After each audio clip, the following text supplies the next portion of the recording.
Now for our sermon today, it'll be brought to us by Mr. Matthew Steele, and his title is Declaring the Glory of God.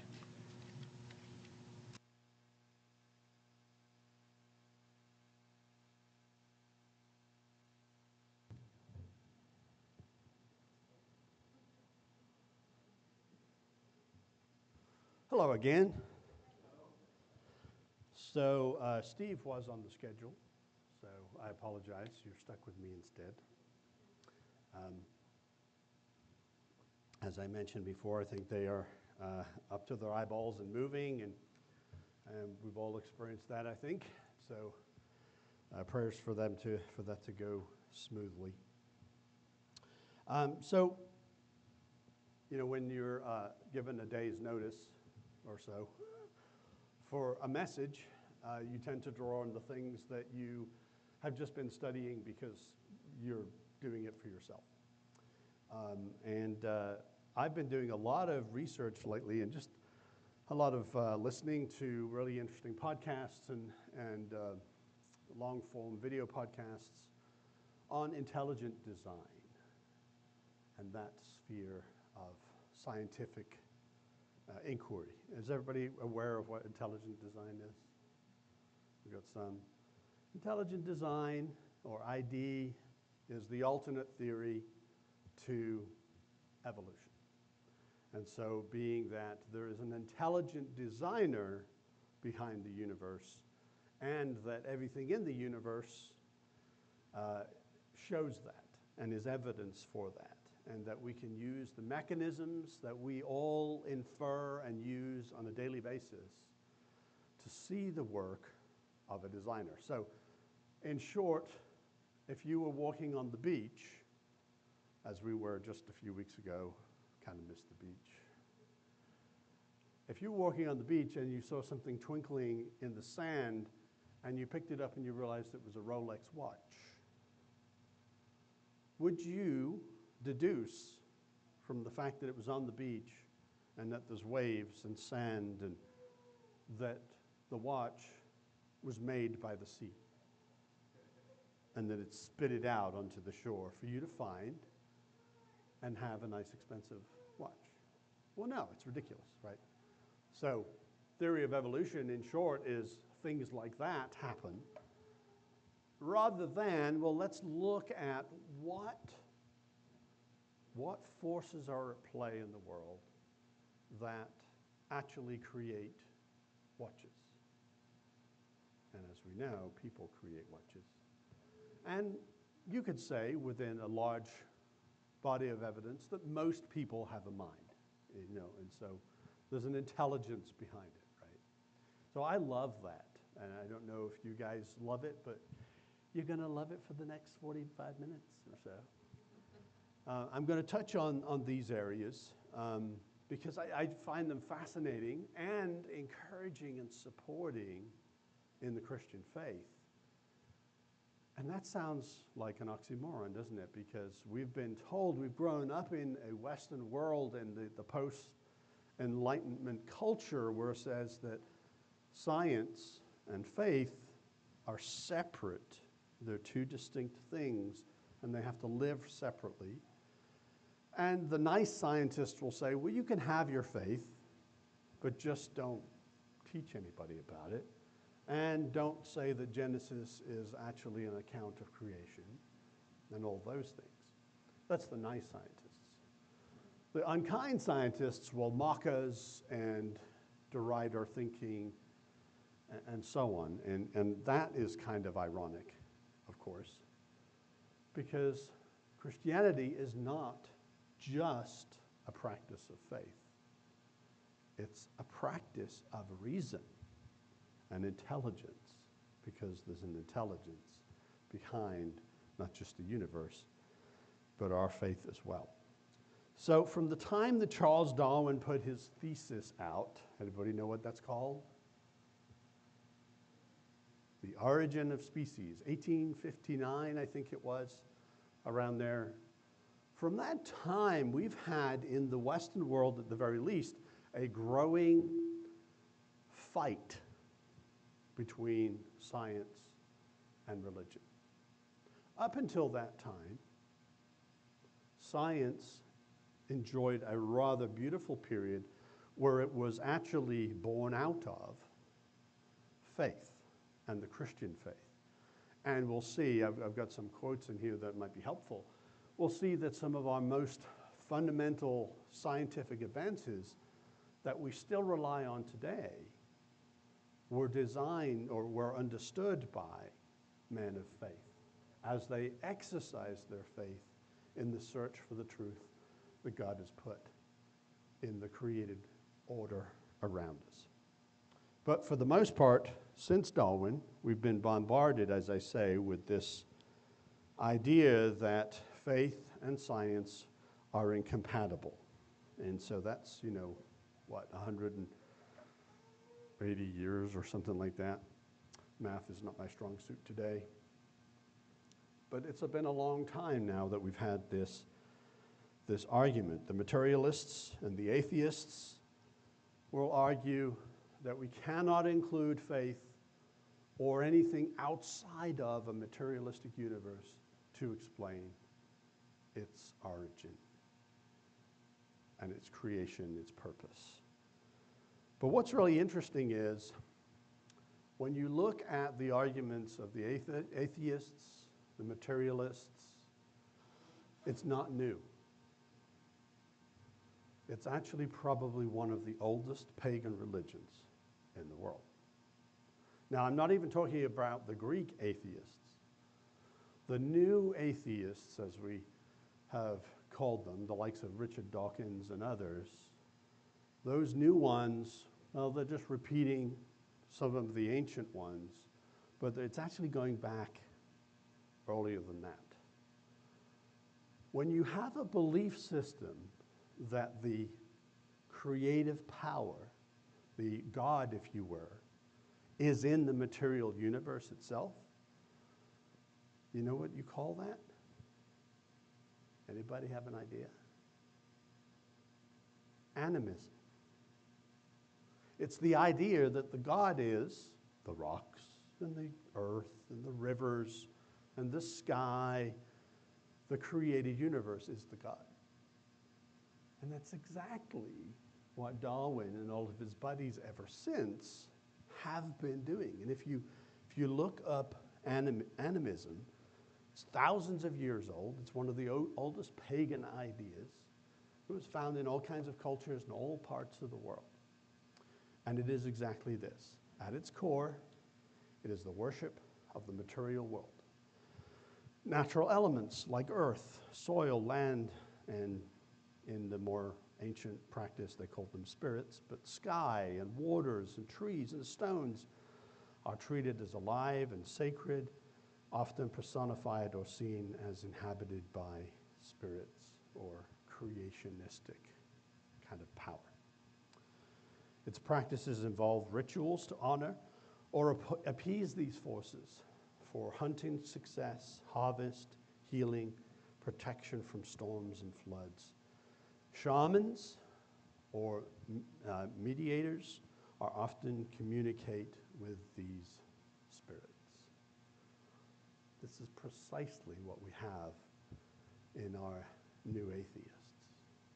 They're the shamans. And what's a shaman do? It's kind of like a priest, right? He's the authority that tells us what the gods are saying. So all of our atheistic scientists, what do they tell us? Well, you guys are not really educated enough to know. So let us explain it to you of how the universe came to exist and how life came to exist. They're the shamans of this whole thing. As Solomon said, there's nothing new under the sun. It's the same old nonsense that we've seen for a very long time. So they are animists. That's probably not something that they would like me to say. But I would love for them to be here so I could say it to their face. Because that's what they are. And one of the key doctrines of this kind of faith practice is that the universe is eternal. The universe is God, right? And I suppose if you're ignorant, and I suppose if you haven't learned about the God that created everything, you would see these powerful forces in the storms. You know, we're just experiencing, rain right now, and how much just rain on the road obscures our visibility and slows us down. When the tornadoes come, or when the overwhelming heat comes and there's a drought, you could see how maybe ignorant people would start to believe in this all-powerful materialistic world. And so it's really so well aligned with an atheistic view that the universe is God. Okay, so this was the prevailing scientific mindset until 1929. In 1929, something happened that started to put some cracks in this mindset. Anybody have a guess on what happened in 1929? Hubble. Irwin telescope. No. It was Irwin Hubble and his, I think it was a radio telescope in 1929. Now, we later get the space telescope named after Hubble, not to be confused. What did he find? Well, he looked through his telescope and he started to take measurements. I don't know if it was a radio telescope now. I think I'm forgetting. I think it was visible light, because he started to see that objects in the night sky had different redshifts. Everybody familiar with like the Doppler effect when an ambulance goes by you and you kind of have that distortion of the sound as it's driving away? Same thing happens with light. And so as light is traveling across the universe, if an object is traveling away from you, then the light gets stretched out, and light that gets stretched out goes into the red range of visible light. And so we are able to measure how far things are away from us. Pretty amazing stuff, right? That God created a universe that we could measure from our little home observation platform here on Earth. So he started to realize, you know what this means? It means that that object is traveling away from us at a rate that affects the speed of light. What did that mean? Well, that meant the universe wasn't static. It wasn't just always here. And he started to be able to measure that it came from one single point.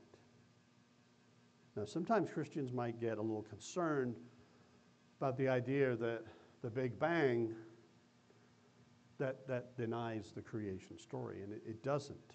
What we see in Genesis account, if you look at it, is the recreation of the earth. That's really it. It doesn't speak too much about God's creative process prior to that. So, when we see the evidence of the Big Bang, that term was actually given by those that were critical of it, that didn't want it to be a Big Bang, because it would mean that the universe hadn't always been here. It started from a point. And then that leads you to what? How did it start? How did everything come from nothing? And so now we start to get some chinks in the scientific armor. Now, you wouldn't necessarily think that by the way that our culture has been dominated by the scientific community. You know, we have textbooks that just spread absolute, total fabrications and lies. And they're taught to our kids every day in public school. What is that all about? And how did that happen? And it's because there's a long story there, right? And faith and the idea that God created the universe, that's been chased out of public school. But the so-called evidence for an eternal, self-creative, God-like materialistic universe is falling apart. And we'll get into a few of those things. So this prevailing idea that the universe was eternal, even Albert Einstein agreed with this. Not only that, he didn't just agree with it, he had faith in the doctrine of an eternal universe, to the point that in his theory of general relativity, he put a cosmological constant in there to tweak the math a little bit so that it would work with a static universe. Albert Einstein. He was an adherent to this idea of an eternal universe. Everybody was. He later said that that was the greatest blunder of his career. And basically said, you know, we should relook at the math on this and correct this error. So, what else did that do? Well, it shattered the worldview. But its proponents, as we know, of a particular religion are not always so convinced, right? Because there are other reasons why we want our religion to be correct and right and so on. And we get our own vested interest in that. And so the religion of animism, aka New Atheism, or the scientific materialistic worldview, started to be questioned around the edges. And so we have other things that started to come along. Anybody heard of DNA? Yeah, DNA. Crick and Watson and Crick, who discovered the double helix of DNA. What did that turn out to be? Okay, Joseph. Yeah, a code, like a computer code, binary code. And it started to also chisel away at the idea that an undirected, now not eternal, but starting from a singular point universe could create code and language to result in a certain outcome. So there's this mathematician, philosopher, and theologian, William Dembski. He described this particular problem that we have in the materialistic universe and the idea that the universe could even form life.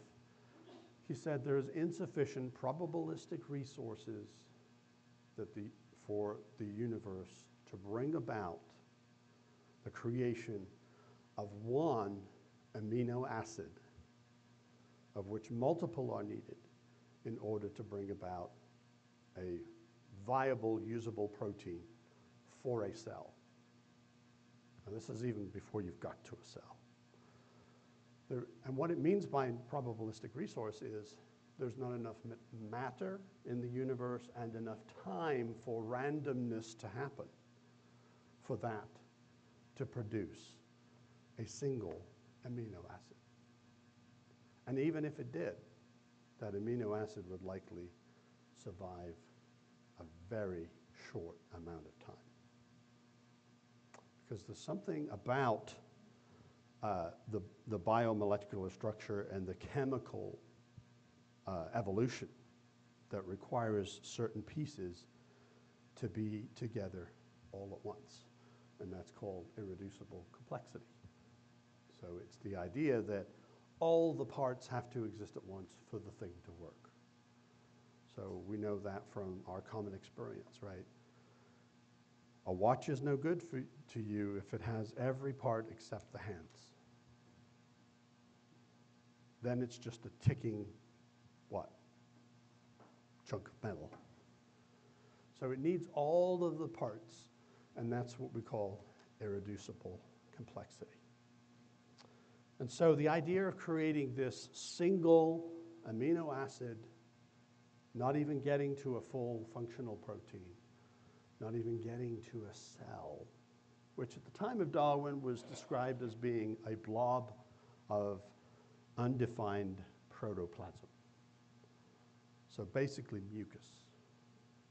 All the cells are mucus. And of course, we now know that the cells are entire factories full of machines and code and information that is beyond anything that we've imagined. In fact, the DNA strands, if you were to stick them all together that are in every cell in our body, would wrap around the Earth something like 66 times. That's how much information collectively is in our body. I want to play you one short video. I say short, and maybe it's long. It's about 9 minutes, I think. This is a really fascinating video, and it emphasizes some of the key elements that we need in order for chemical evolution and life to exist.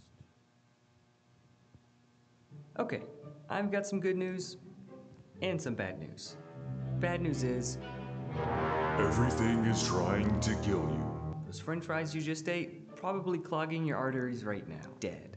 Spiders, they want you dead. The sun wants you dead too. Legos on the floor. Instant death. The good news is most things are actually sort of bad at killing you. Sun, bam, sunscreen. French fries, bam, eat some leaves. Legos, bam, shoes. Spooters, also shoes. But no matter how many shoes you have and leaves you eat, eventually you will die. We all know that when a living thing dies, nature takes its course. An irreversible one-way path of decay begins. The bits that the thing was made of, its complex molecules, they start to degrade and become disorganized and smelly. This natural process is unavoidable, and we have all observed it. Surprisingly, some really smart people from Charles Darwin to scientists today believe that the opposite process has occurred. They say, a long time ago, purely natural processes somehow created and arranged molecules required for the first ever living organism from a primordial soup, and that led to life as we know it today. Maybe you've seen this contraption before. It's like in every biology textbook. Decades ago, these two scientists, Stanley Miller and Miller-Urey, made this experiment to try and test if life can come from non-life, abiogenesis, sometimes called chemical evolution. Textbooks count the Miller-Urey experiment and others like it as evidence of this. The pictures painted that with a few tweaks and enough time, they're just a hop, jump, and a skip away from creating life. They contend that under the right conditions, getting the building blocks of life is easy enough. And from there, life would flow naturally. But is this really the case? Let's take a look more closely.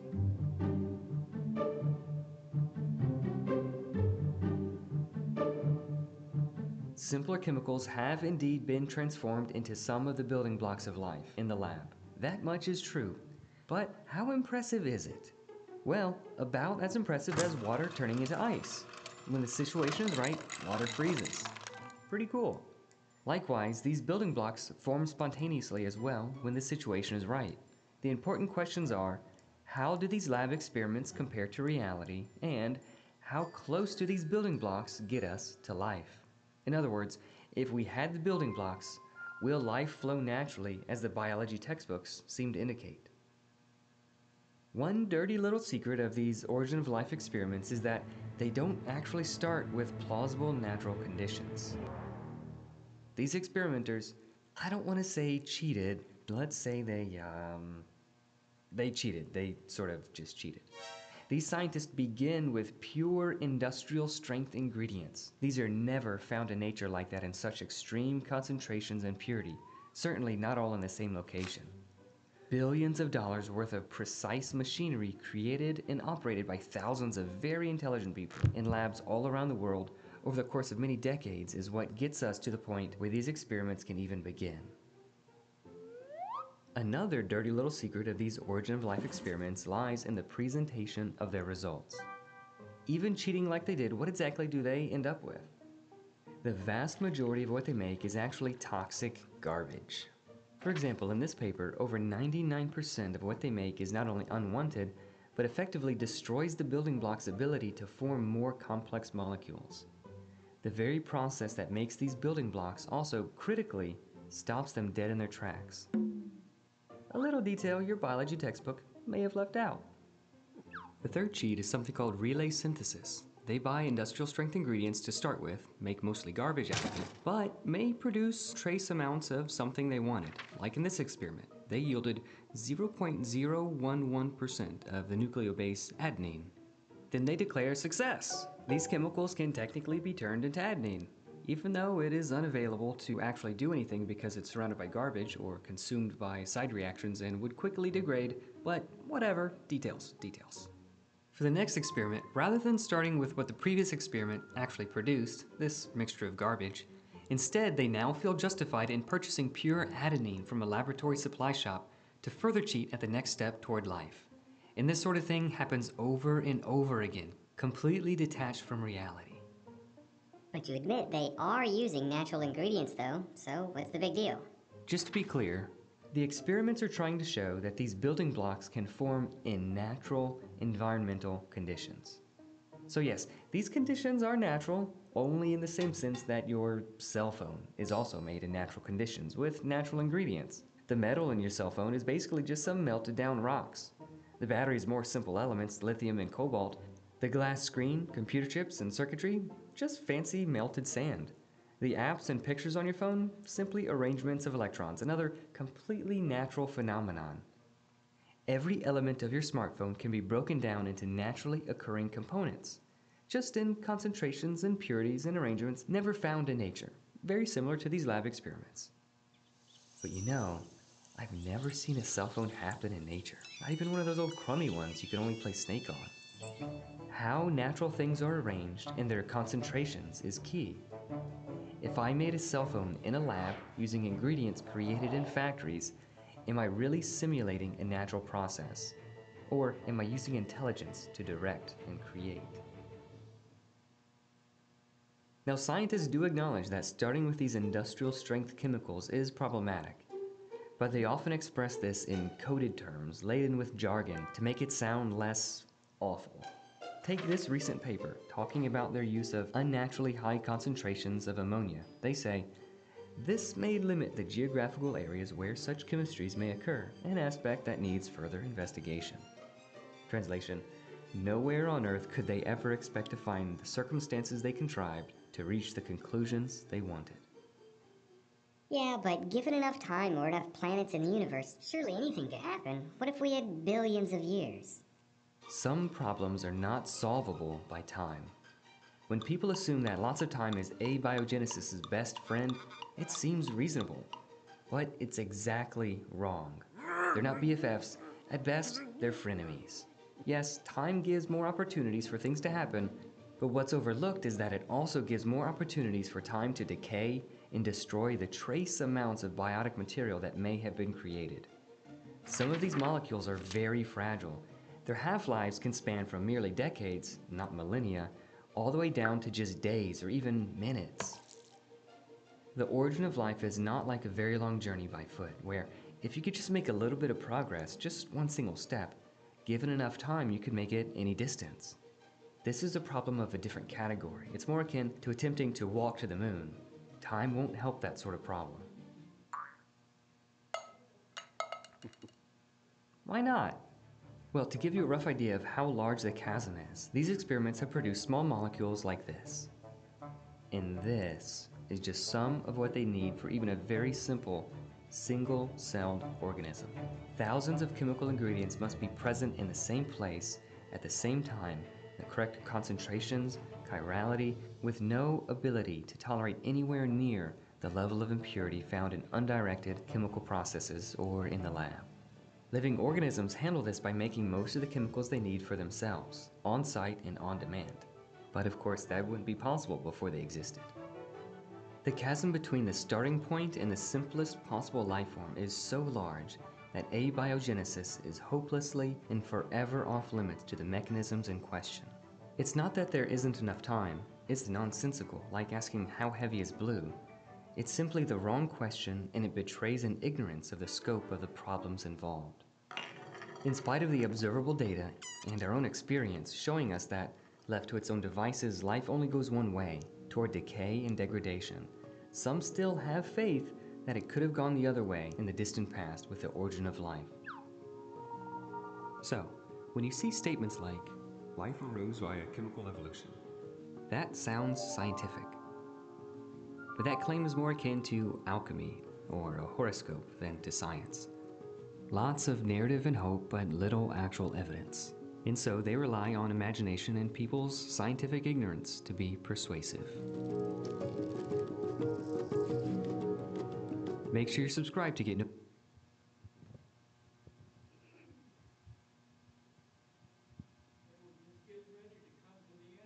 Uh-huh. You see that map of the cell, single cell organism, and it was just talking about trying to get one amino acid. I mean, it's laughable. It's almost as though the scientific community still treats cells like globs of protoplasm. They think it's that simple, but of course, it's not. And then all of that happens after you've solved things like gravitational force constant, electromagnetic force constant, strong nuclear force constant, weak nuclear force constant, the real, not tweaked by Einstein cosmological constant. All of these things are finely tuned to such a degree that an infinitesimal adjustment, for example, in the cosmological constant, would mean there's either nothing here at all or everything burned up. That's it. It kind of just threw itself apart. The fine-tuning, the balance is really just astonishing. So where are we going with this? Why is this important for us? Why is it important for you to know some of this stuff?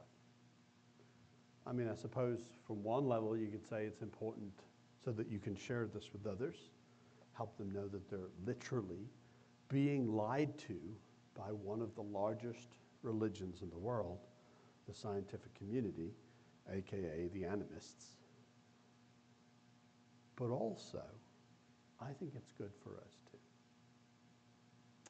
Why do I say that? Well, from my personal experience, I think Christianity is both relational and rational. So we all have a relationship with God, with Jesus and the Father. But sometimes life comes along and makes things a little hard for us. And sometimes that strains our relationship with them. We might not be all that happy with the things that they let happen.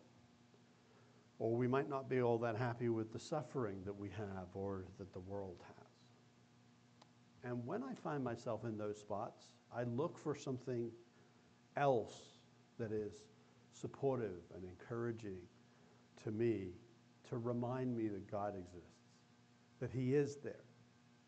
That when you start to feel like, man,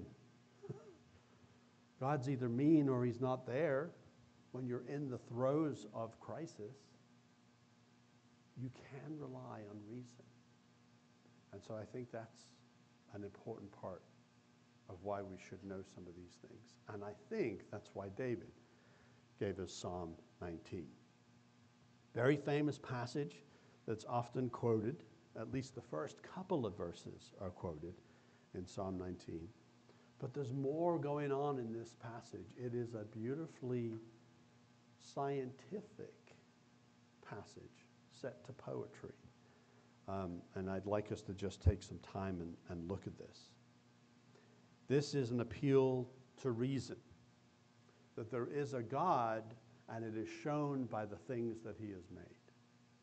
And that the more we look and the deeper that we go into the created universe, the more evidence there is of His creation. And something else that's behind all of that. All of the math, all of the science, all of the geometry and the wonder of the universe. It says, the heavens declare the glory of God, and the firmament shows His handiwork.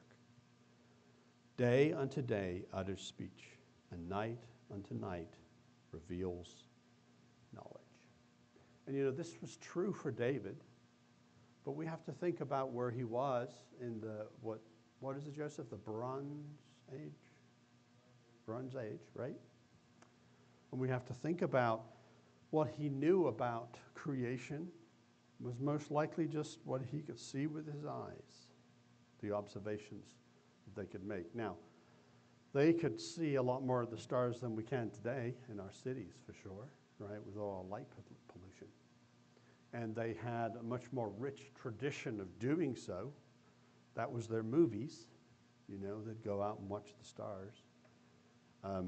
And ancient cultures named the stars and so on. There's some fascinating study there. But David is speaking from some experience. And he's just seeing the incredible power of creation and being humbled by it. How much more so should we be? In our modern world, we can see so much more of the heavens that are declaring the glory of God.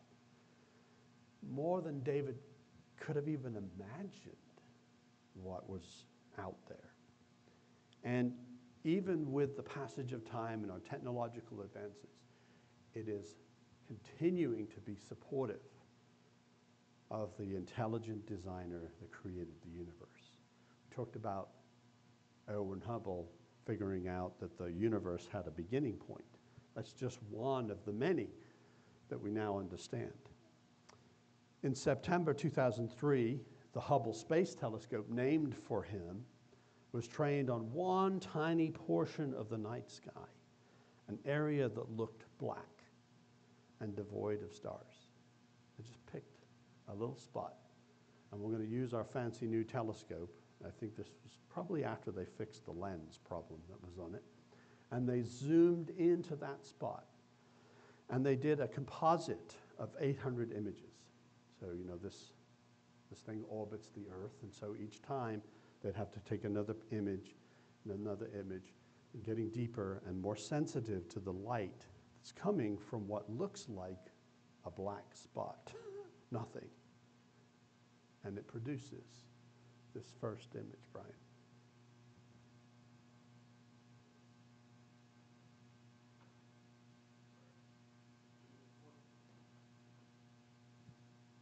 First image.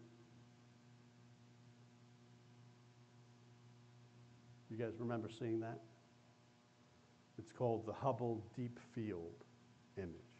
So it is a composite, but it's only in the sense that it's just multiple passes to enrich in what's there, so we can see what's there. 800 times, I think it's 800 images. To reveal what looked black in the sky. And most of these objects, there are some that are near to us, like, you know, this, I think this one in the front here, that's a star, and it's in our own galaxy. But most of the objects there are other galaxies, estimated to be 10,000 galaxies in this one just little section of sky that to the human eye looked black. Just amazing, humbling. So in August of last year, 2025, NASA trained the new James Webb Space Telescope on the same section of sky and found this in image number 2. A lot more. And this is actually kind of a zoomed in version of that same piece of sky. Even more. It's full of galaxies, not stars, galaxies of stars. Is your mind blown? Yeah, I mean, it's just amazing, and David's words are still true. The heavens declare the glory of God. All this came from a single beginning, and it wasn't eternal. We've now proven that to the scientific community.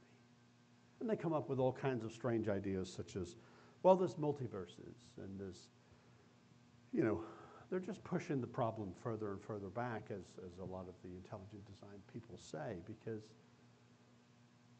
somewhere then in a multi-universe, there's one that was made by God. And if one was made by God, then they were all made by God, because there's God. And somebody had to design the one that's made by God. And I have a clue for you. His name is Jesus. He made that. The guy that we get to pray to. The guy that died for us. He made that. Along with all the other parts of the universe that we haven't even imagined or seen or trained the telescope on. It's just stunning. Some of those objects on there are actually so old that they're about 1 billion years old. So they're some of the closest objects, if our estimation of the age of the universe. They're about 1 billion years from that singularity that created everything. And they probably don't even exist anymore. What we're seeing is a snapshot of what they were. It just makes your brain hurt. Before the Hubble Space Telescope, well, actually, let me back up. When Erwin Hubble, the actual astronomer, figured out that the universe had a starting point, what was understood to be the universe was actually just our galaxy. So that's what we thought the universe was. And then when this was launched, that further was shattered. Obviously, beyond that, we understood it. So when the space telescope was launched, the universe estimated to have 100 to 200 billion galaxies in it. After the deep field images were taken, it was updated to say that it was 2 trillion galaxies are in the universe. And now with James Webb and other mathematical calculations, is estimated that the number of galaxies in the known universe is between 6 and 20 trillion galaxies. I mean, we have an economy that's $6 trillion, I think, something like that. How do we even imagine? And each one of these contains billions of stars. Our Milky Way, an average-sized galaxy by all accounts, contains about 400 billion stars. Everybody's mind blown now. And it just came out of nothing. It is. It's laughable, isn't it? It is laughable. The heavens declare the glory of God. The firmament showed his handiwork. Day unto day utters speech, and night unto night reveals knowledge. And this is true. The more we look in the universe, the more knowledge we have. The more technology we get, the more knowledge we have. Not just of what's out there, but how it works and how it doesn't work. They're even able to start to see different chemical compounds around exoplanets, planets that are around stars that are in the Milky Way, but distant from us. Amazing discoveries, knowledge that's just growing and growing. And there's a professor, John Lennox. He is a great proponent of intelligent design. He's an amazing Christian and a mathematician from Oxford, I believe. But he's also a linguist, and he's highly qualified in languages. And he says this, he says, science has revealed that we live in a word-based universe, and we have gained that knowledge by reasoning. He shows comprehensively the math in physics and the information-rich genetic code of DNA in biology serve as evidence that the universe is built on foundational language rather than being the result of mindless materialism. Something that our greatest scientists are coming to an understanding of. And David said, you know what, 3,000 years ago, I forget the time frame, day unto day, the universe utters speech. It's speaking to us. And we're just now coming to understand that it is truly, from a scientific perspective, a language-based universe. What did John say in the beginning? That's right. Joseph could just do this sermon. In the beginning was the Word, and the Word was with God. The Word was God, and He was in the beginning with God. All things were made through Him, and without Him, nothing was made that was made. And in Him was life, and the life was the light of man. This is the origin of species. It is Jesus Christ. And He spoke the universe into existence. And we have, in our experience, people on the earth today that do something similar. You know what we call them? Programmers. Software developers. They don't write the programs. They write the words that run the programs. We live in a word-based universe. Even our own creations are based on language and what's being communicated. We live in a universe created by the Word of God, by Jesus Christ. Mathematics is a language, and He communicates to us through it.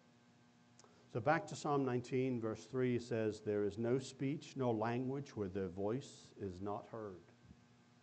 It's true. You can go to any culture, any part of the world. Anyone that has mathematics is speaking the same language. The language that the stars, the galaxies follow. He says, "Their line is gone out through all the earth, and their words to the end of the world. In them He has set a tabernacle for the sun, which is like a bridegroom coming out of his chamber, and rejoices like a strong man to run its race. Its rising is from one end of heaven, and its circuit to the other end, and there's nothing hidden from its heat."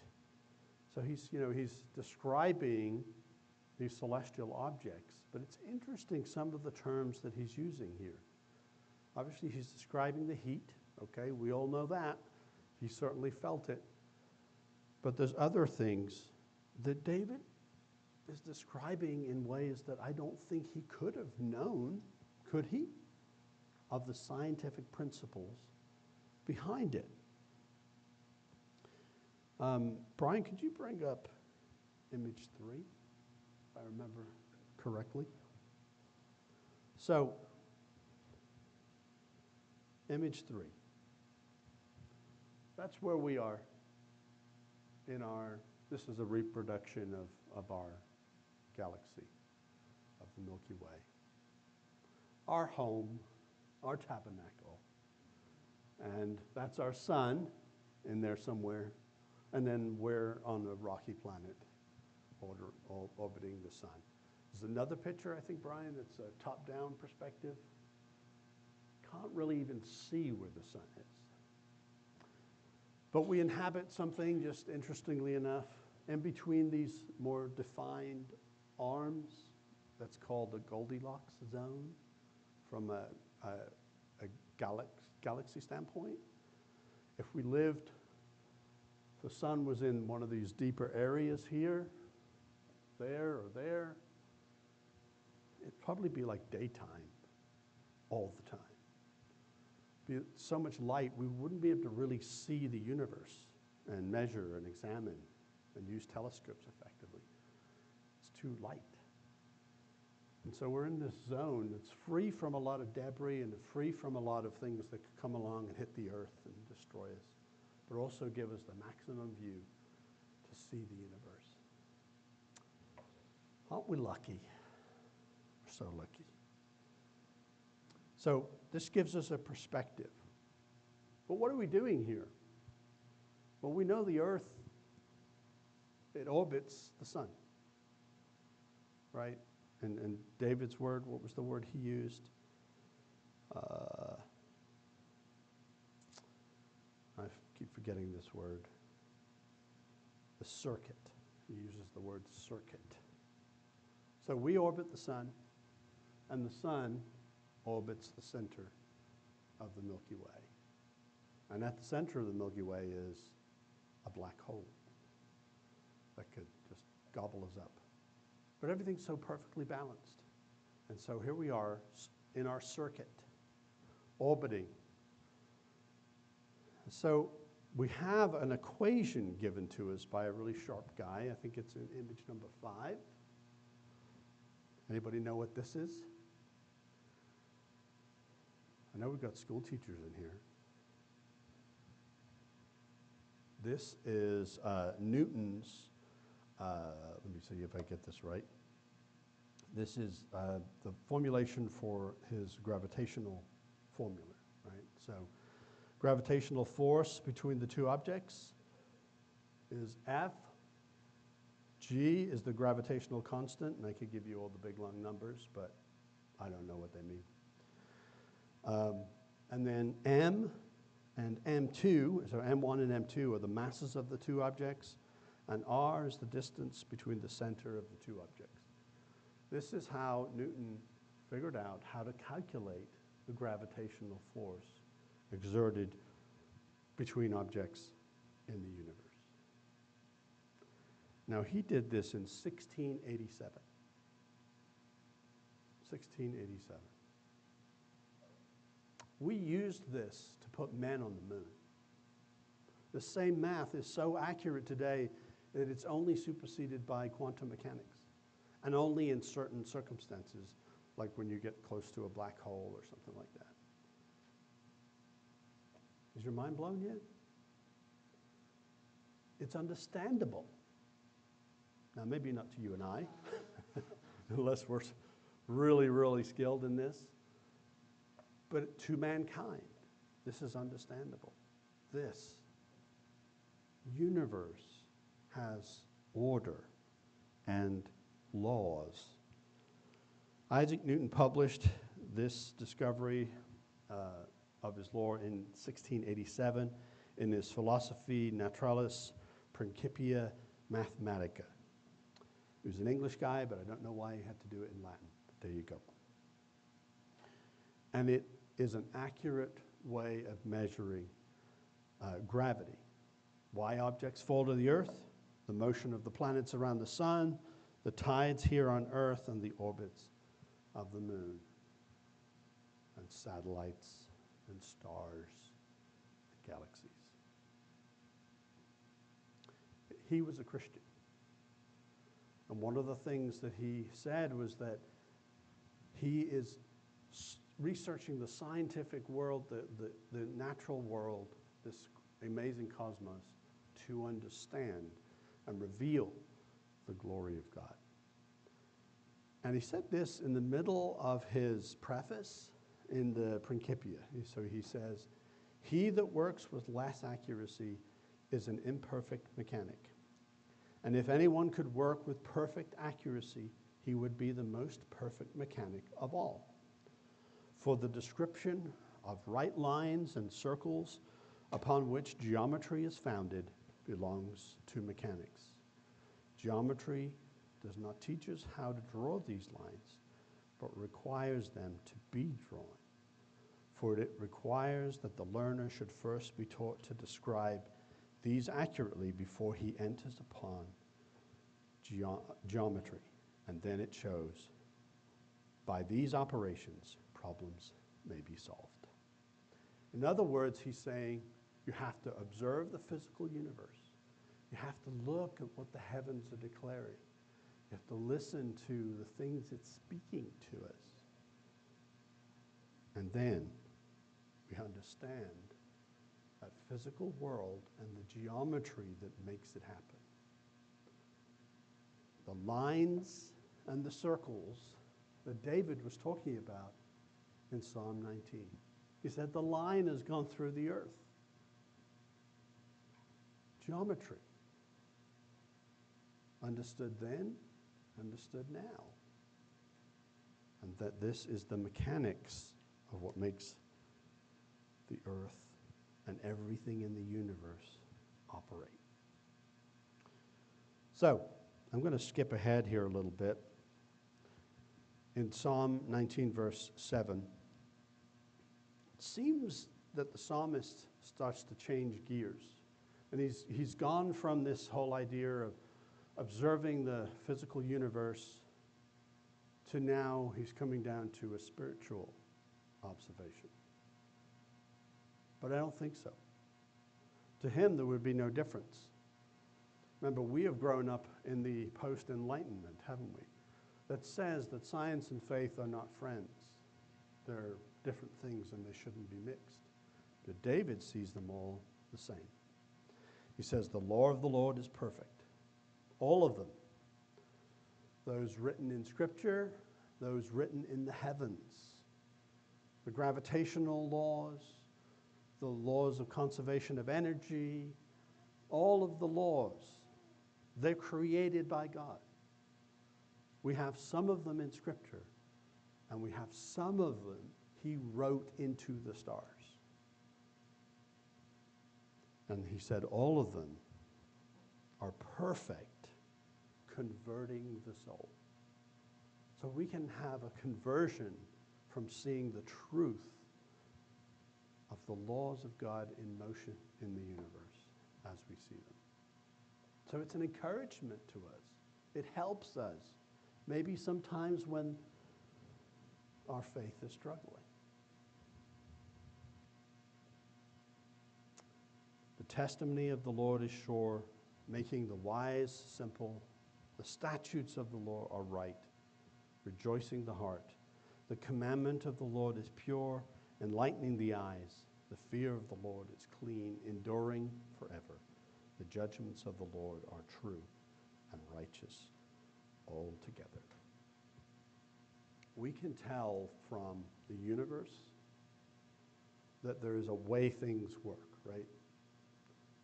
If you want to not defy, but not be affected by the law of gravity when you're getting ready to jump off a bridge, what do you need to have to help you with that if you want to survive? A parachute, which is utilizing what?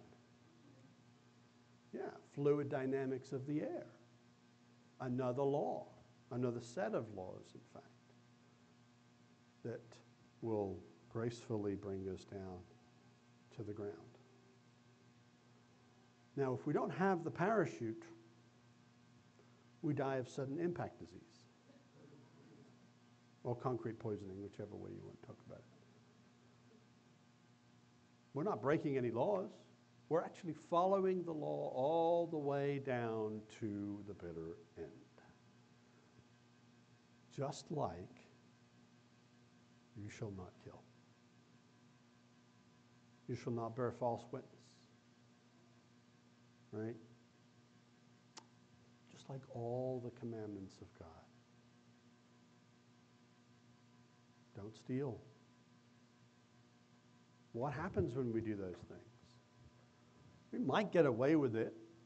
Somebody might not notice that we stole that thing. Or if they noticed, we don't know who they are.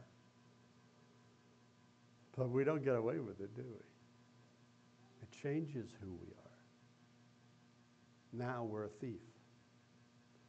And that changes who we are. Anybody ever stolen anything? I was a kid. I used to buy these half-penny candies when there was half pennies. And I could buy a candy for half a penny, and I was short a couple of half pennies. So I just put extra in my bag and paid for the ones they had the money for. You know how guilty I felt afterwards? I snuck them back into the store. Which was probably worse because my grubby little boy hands were putting these candies back in the things. Can you imagine that? We break these laws, it changes who we are. It breaks a part of who we are.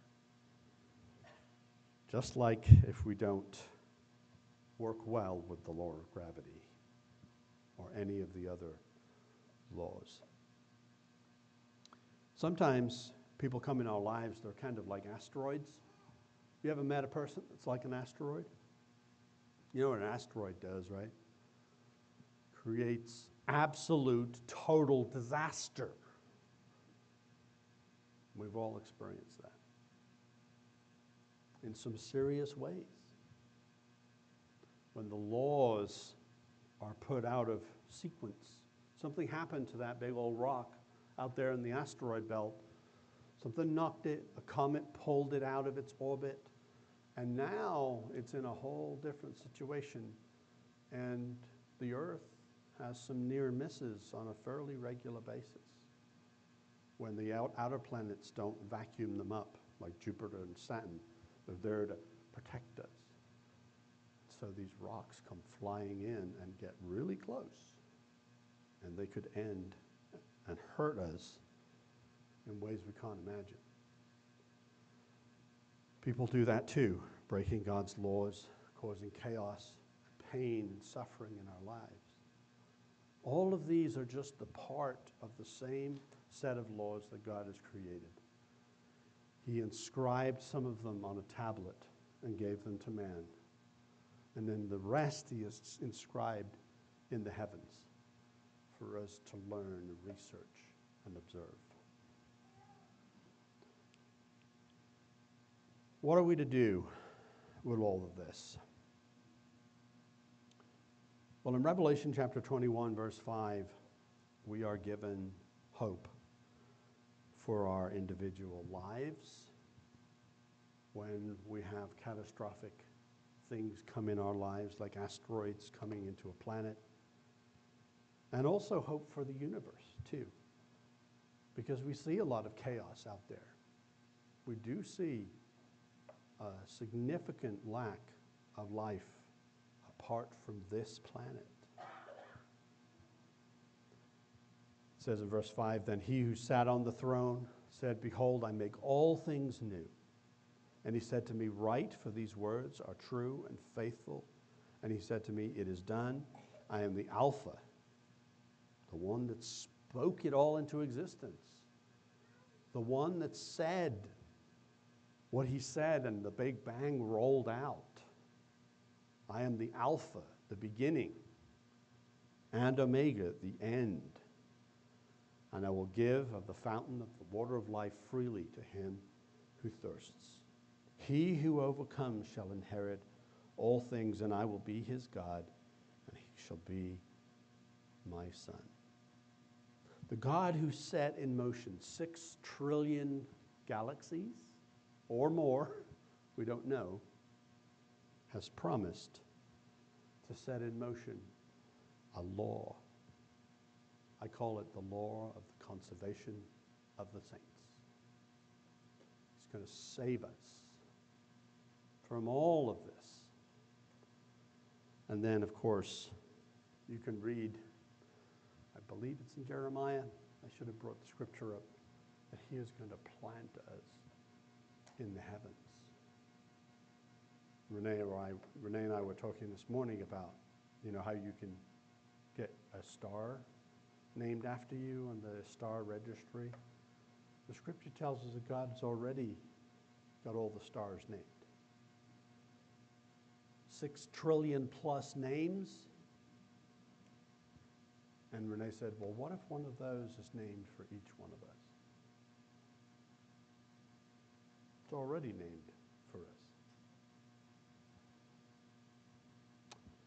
In 2 Corinthians 5, verse 17, it says, "Therefore, if anyone is in Christ, he is a new creation. The old things have passed away.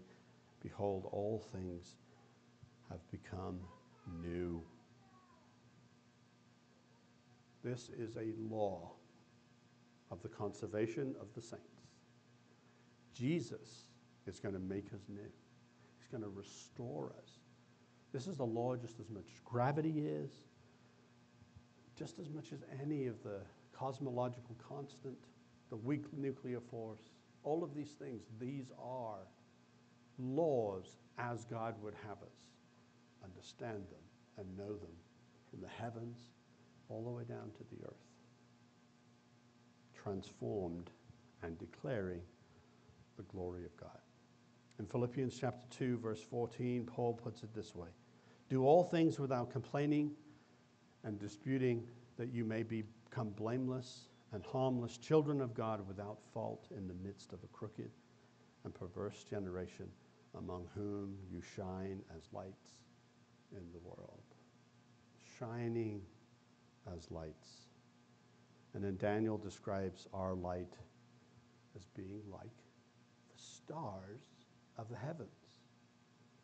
In Daniel 12:3, he says, and those who are wise shall shine like the brightness of the firmament. So when you get a chance to look at the stars, maybe get out of the town, go somewhere darker and look up. We're going to shine like the stars. Think of that second image from the telescope. Shining like stars forever and ever. Pretty awesome. The heavens declare the glory of God, and so do we. At the beginning, I asked, why is this important for us? And I think it's important for us to know, to learn, to expand our horizons, to revel in the glory of God's creation. But it's also encouraging for us to know that the God that made all of the laws that we try and govern ourselves by and live our life by, made the universe to reflect his laws and encourage us in the darkest of moments. I will do this. I will put on some of these amazing videos that show God's glory in his creation by people that practice real science, not that believe that it came into existence by itself. And it lifts my heart. It encourages me when maybe the relationship with him is in struggle, as we all have sometimes.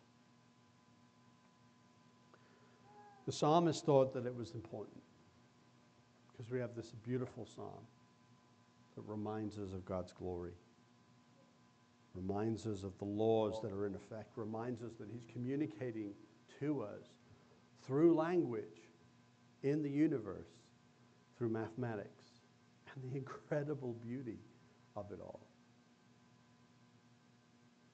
as an encouragement to help us. But there is this one concept that I will just kind of fast forward through here. You may have heard it. It's this idea that scientists have been trying to come up with a singular mathematical formula in which all the other formulas will, reside and kind of hang off of, and kind of they imagine it being an elegant mathematical principle formula. You've probably heard of it. It's called the theory of everything. It's this idea that there is this, at least in the hypothetical, formula that explains or from which everything else flows. And I kind of imagine what they're trying to get to is like when Jesus said, on these two things, right, hang all the law and the prophets. What was the two things? Remember? Love God and love your neighbor. On these two things, everything hangs. All the law and the prophets hang. So scientists are looking for this in a scientific sense, and they won't find it. because they refuse to think that anything outside of the materialistic world is responsible for the materialistic world. But there is a theory of everything. There is a formula. And I think we find it, if I get to the right place here. Say Romans 8:35. Can anything separate us from the love of Christ? Does it mean he no longer loves us if we have trouble or calamity or are persecuted or hungry or destitute or in danger or threatened with death? As the scriptures say, for your sake we are killed every day. We are being slaughtered like sheep. No. Despite all these things, overwhelming victory is ours through Christ who loved us. And I am convinced that nothing can ever separate us from God's love. Neither death, nor life, nor angels, nor demons, neither our fears for today or our worries for tomorrow. Not even the powers of hell can separate us from God's love. No power in the sky above or in the earth below. Indeed, nothing in all of creation will ever be able to separate us from the love of God that is revealed in Christ Jesus our Lord. It's love. The theory of everything, that formula, that overriding formula for why everything exists is the love that God has for you. Each one of us. For us. And it's revealed in the heavens. And even more so, it's revealed through Jesus Christ our Savior. This is why he considers us. This is why he's mindful of us. He made 6 to 20 trillion galaxies for you.